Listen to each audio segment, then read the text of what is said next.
Institute of Statistical, Social and Economic Research is warning that government's free SHS program could have a negative impact on tertiary education if care is not taken.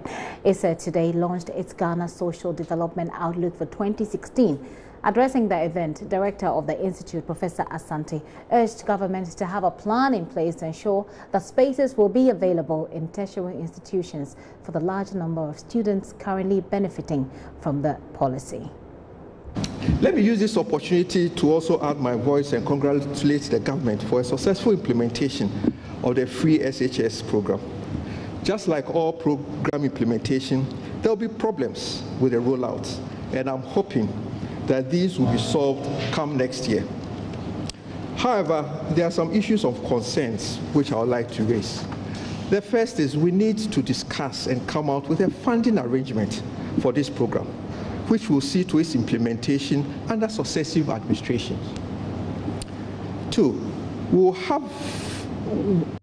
What will happen in next 3 years when the first batch of SHS are ready to enter the university? And the question is, do we have the capacity to admit everyone who passes? Because currently we are not even able to admit everybody who passes. Third, when these graduates from the university, when these students graduate from the university, what will they be doing? Mr. Chair, this is the opportunity for us as a nation to consider exporting our services. If we need to amend our labor laws to enable this, let us do so. There is a huge potential for skilled human resources in the English-speaking West African countries. I believe Ghana can become an education hub in the sub-region. For this to happen, we need to categorize or group our secondary and tertiary institutions. This should be for both the private and public institutions. The Minister for Planning, Professor John Baffour, was at this event. He told the press government was ready to confront the possible challenges that may arise in tertiary institutions going forward. The basic principle is to make sure that every child gets education up to the age of 19 or 18. That is after SHS. You have to get to SHS level. That is the ultimate goal, and that is what we've just started doing. Yes, there will be spillover. There will be so many of the students graduating at the end of the SHS education. So the question that he was trying to say is that those who get out of SHS, how will we get them into the tertiary institutions? But certainly, yes, if there is the need to expand the tertiary institutions, we will do that one to actually absorb them. But for now, the goal is actually to make sure that those who fall along the way, that is from JHS to SHS, are all absorbed into the system, so that children don't go to start work at the age of maybe 12, 13, 14, where they are not skilled enough to work. But maybe after 18, 19, where they finish SHS, a lot of them will be skilled enough to have to do some job. But if there is a spillover that we need to absorb additional students who have graduated from SHS into the universities, we stand ready to expand the universities as well. But Prof, it will not be a case of either the horse before the cat or the cat before the horse, because clearly the evidence does indicate that there will be an improvement. Even the SHS just this year, we've seen that the numbers have increased. Putting the cart before the horse, meaning we are starting SHS without... At least we've gone beyond that. You all admit you are rolling it out now. The universities, you know, SHS takes 3 years, or at least if for now 3 years.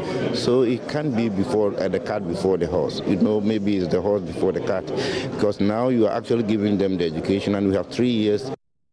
The first batch out of this team will come in 3 years' time.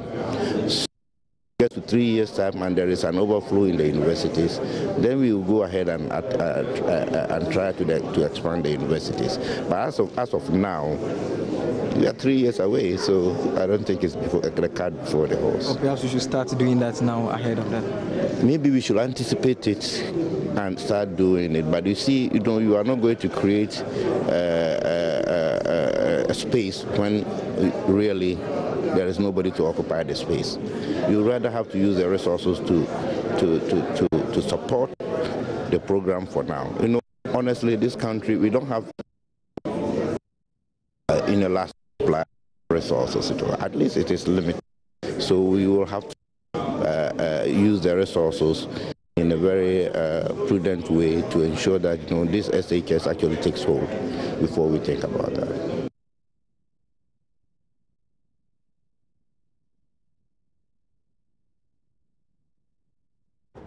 Well, the issue of the duration of senior high school was a very heated debate in the past, with the two main political parties, the NPP and the NDC, taking opposing sides.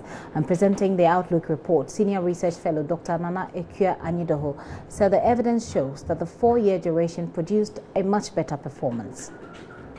The 4-year SHS program gives students more time to transition and to go through the curriculum before the terminal examination, which can take up a large part of the final year of school. His recommendation is that we have a year-long revision of the junior high school curriculum at the beginning of SHS for those who need it, and for those students who don't, perhaps have an accelerated 3-year certificate for them. And he also recommends improvements in school facilities and teaching resources and teacher incentives. I think this is a very important finding that we should pay attention to.